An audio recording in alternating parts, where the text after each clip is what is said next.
إن الحمد لله نحمده ونستعين به ونستغفره ونعوذ بالله من شرور أنفسنا وسيئات أعمالنا من يهده الله فلا مضل له ومن يضلل فلا هادي له أشهد أن لا إله إلا الله وحده لا شريك له وأشهد أن محمدا عبده ورسوله وصفيه من خلقه وخليله أدى الأمانة وبلغ الرسالة ونصح للأمة فكشف الله به الغمة وتركنا على المحجة البيضاء ليلها كنهارها لا يزيغ عنها إلا هالك يا أيها الذين آمنوا اتقوا الله حق تقاته ولا تموتن إلا وأنتم مسلمون أما بعد فإن أصدق الحديث كتاب الله تعالى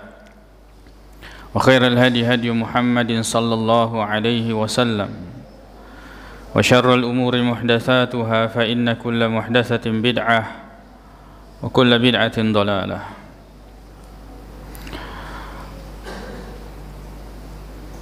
Jamaah Jumat yang semoga dirahmati oleh Allah Subhanahu wa taala. Pada ayat yang keempat atau ayat yang kelima dari surah Al-Fatihah, Allah Subhanahu wa taala berfirman, "Iyyaka na'budu wa iyyaka nasta'in." Wa iyyaka nasta'in, hanya kepadamu kami memohon pertolongan.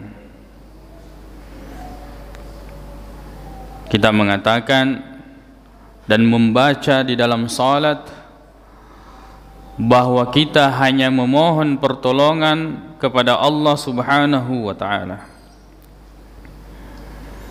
Dan surah Al-Fatihah, kama qala ba'dus salaf, dikatakan oleh sebagian ulama salaf bahwa Al-Fatihatu sirrul Quran, bahwa Al-Fatihah ini adalah rahasia Al-Quran. Wa sirruha, sedangkan rahasia dari surah Al-Fatihah, hadhihi al-kalimah, yaitu ayat ini, iyyaka na'budu wa iyyaka nasta'in, hanya kepadamu kami beribadah dan hanya kepadamu kami memohon pertolongan.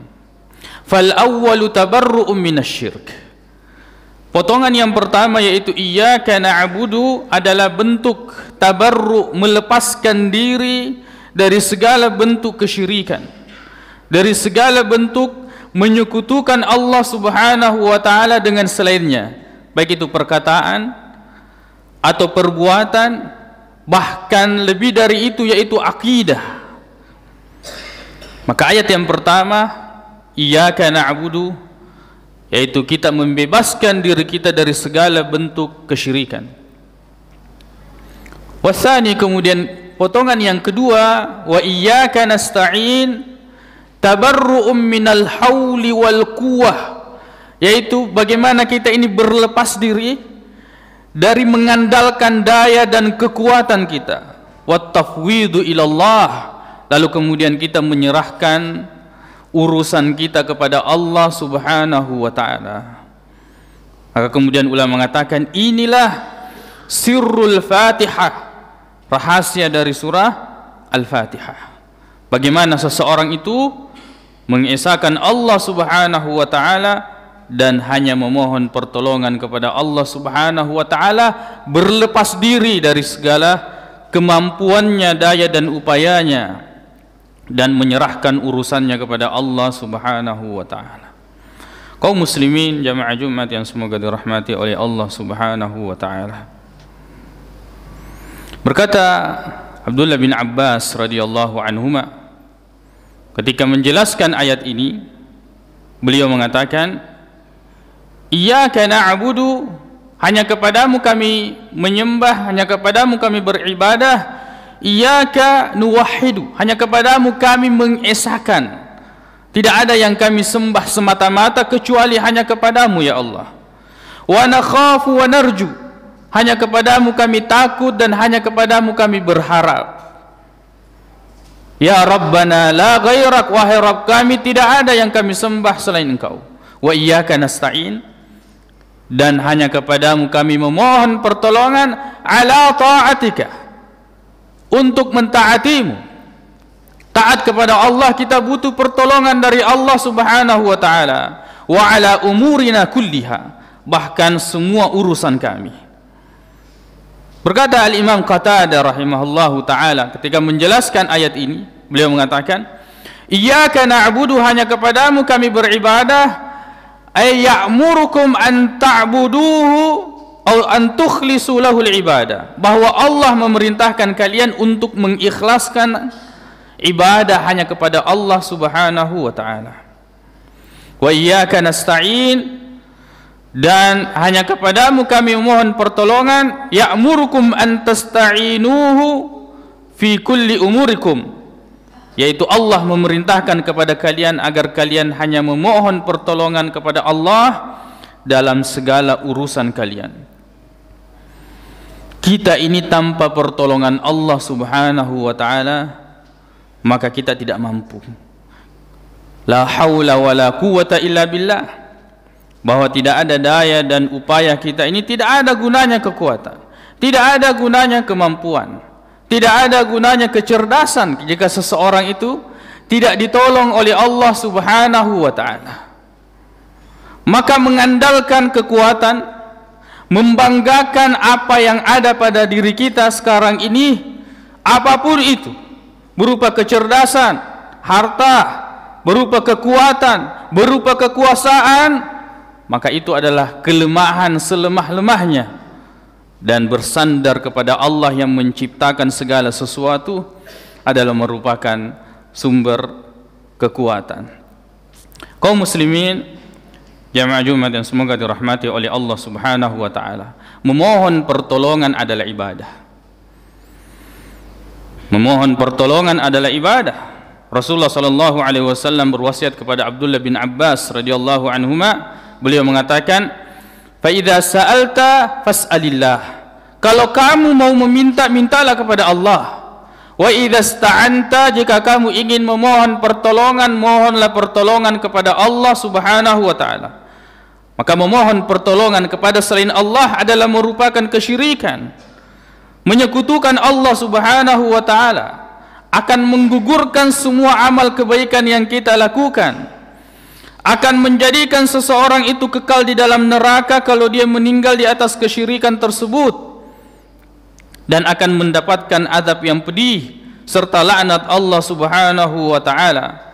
Akan tetapi perlu kita pahami, memohon pertolongan ada dua jenis. Memohon pertolongan atau meminta pertolongan kepada makhluk ketika dia mampu. Kita seringkali meminta pertolongan untuk minta tolong dibelikan ini, minta tolong dibantu ini dan itu, dan ketika manusia itu atau orang itu dalam kemampuannya, maka ini tidak mengapa. Itu masuk dalam wa ta'awanu 'alal birri wat taqwa, saling tolong menolonglah kalian di atas kebaikan dan ketakwaan. Akan tetapi jika seandainya sesuatu itu adalah hal yang tidak disanggupi oleh makhluk, menyembuhkan tidak disanggupi oleh makhluk, dokter mengobati tidak menyembuhkan, kita tidak boleh mengatakan, ya wahai dokter sembuhkan saya, tidak boleh, sebab yang menyembuhkan hanyalah Allah. Kita hanya boleh mengatakan obati, maksimalkan, rawat dan seterusnya. Itu yang kita yakini, kita bawa ke dokter atau kita berobat ke rumah sakit, bukan kita yakini bahwa dokter atau rumah sakit ini yang menyembuhkan, tapi Allah subhanahu wa ta'ala. Maka meminta kesembuhan dimanapun ketika sesuatu itu tidak mampu, maka itu adalah kesyirikan. Minta kepada batu, datang ke suatu tempat pohon yang dikeramatkan, atau datang ke sungai, atau datang ke laut, atau datang ke tempat-tempat tertentu minta kesembuhan, maka ini minta tolong kepada penghuninya, maka itu adalah kesyirikan, menyekutukan Allah subhanahu wa ta'ala, sebab dia tidak mampu. Sebab dia tidak mampu. Datang ke kuburan meminta. Penghuni kubur ini juga membutuhkan doa dari orang-orang yang masih hidup. Bagaimana kemudian orang-orang ini datang, kemudian duduk bersimpuh di kuburan, lalu kemudian dia meminta, padahal orang yang ada di dalam kubur ini juga sedang menunggu doa-doa dari orang-orang atau anak keturunannya, amal saleh yang dilakukan oleh anak keturunannya. Maka meminta pertolongan kepada sesuatu yang dia tidak mampu dan hanya Allah Subhanahu wa taala yang memiliki itu, maka itu termasuk kesyirikan. Kaum muslimin jamaah Jumat yang semoga dirahmati oleh Allah Subhanahu wa taala. Allahus Samad.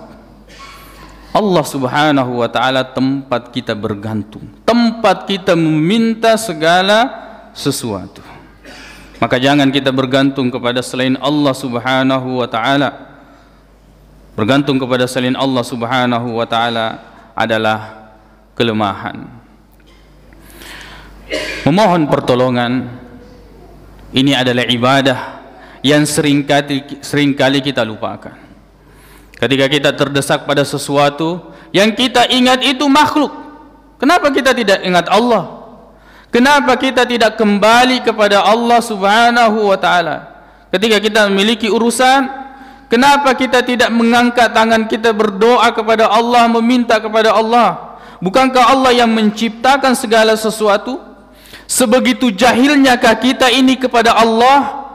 Sebegitu bodohnya kita ini tidak mengetahui bahwa Allah yang menyembuhkan, sehingga kemudian kita tertuju kepada makhluk lokaki masandro. Sebegitu jahilnya kita kepada Allah yang menciptakan langit dan bumi, yang setiap hari menerbitkan matahari, yang menurunkan hujan, yang menahan hujan, yang menumbuhkan tanaman, yang menyembuhkan, yang menghidupkan, yang mematikan. Lalu kemudian yang pertama kali yang kita pikirkan, bahkan kita harap adalah makhluk. Ini adalah bentuk ketidaktahuan kita. Kita tidak mengenal siapa yang menciptakan kita, yang menciptakan segala sesuatu, yang memiliki segala sesuatu, yang mengatur segala sesuatu, yaitu Allah Subhanahu wa taala. Setiap salat kita baca, iyyaka na'budu wa iyyaka nasta'in. Hanya kepadamu kami beribadah dan hanya kepadamu kami memohon pertolongan. Aqulu qauli hadza wa astaghfirullah li wa lakum.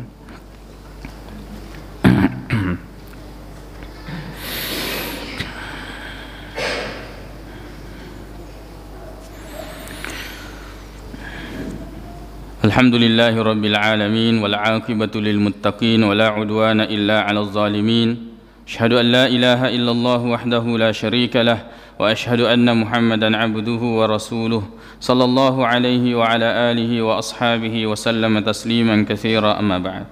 Kaum muslimin jamaah Jumat yang semoga dirahmati oleh Allah Subhanahu wa taala. Iyyaka na'budu wa iyyaka nasta'in. Di sini didahulukan ibadah daripada memohon pertolongan. Padahal orang tidak bisa beribadah kecuali ditolong oleh Allah Subhanahu wa taala.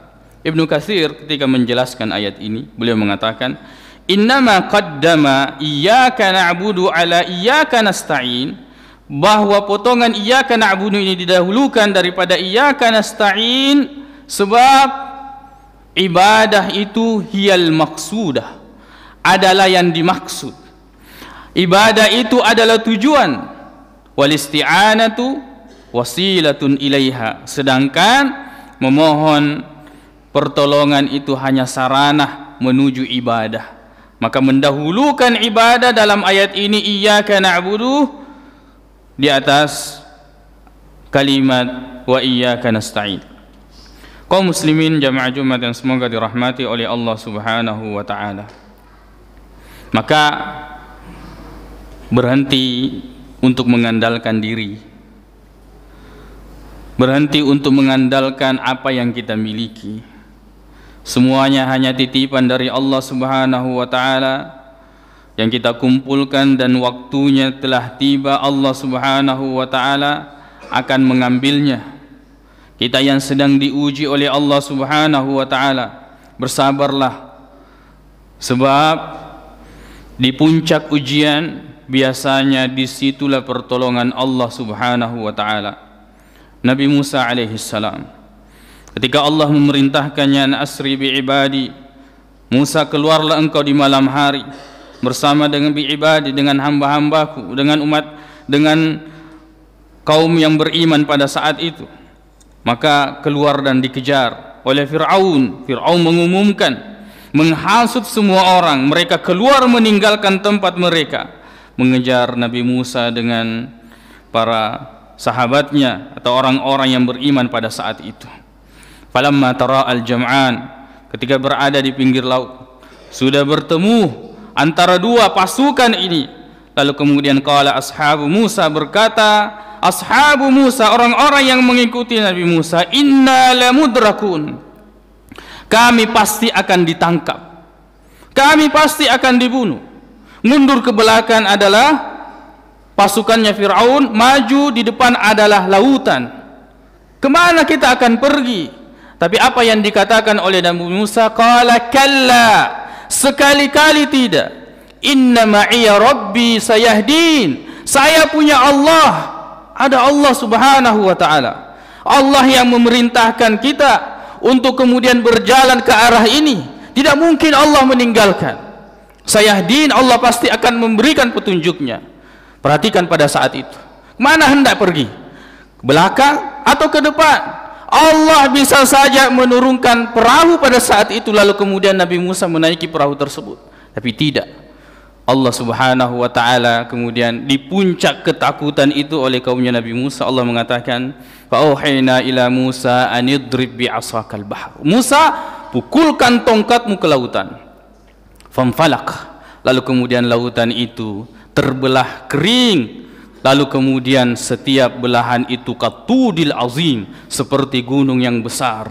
Lalu kemudian berlarilah dia di tengah lautan yang kering tersebut. Seperti itu, bahwa di puncak-puncak ujian Allah akan memberikan pertolongan. Jangan khawatir dan jangan takut. Allah tidak mungkin salah di dalam memberikan ujian. Guru bisa salah. Guru bisa salah ketika dia mengatakan hari ini kita ujian. Boleh jadi kita tidak siap dengan ujian tersebut. Tapi kalau Allah subhanahu wa ta'ala mengatakan waktunya kamu ujian, maka Allah mengetahui segala sesuatu. Tidak ada ujian yang tidak disanggupi, sebab yang memberikan ujian itu adalah Allah subhanahu wa ta'ala. La yukallifullahu nafsan illa wus'aha. Allah tidak mungkin membebani sesuatu kepada seseorang kecuali dalam kemampuannya. Bersabar, tetap menjadi orang baik.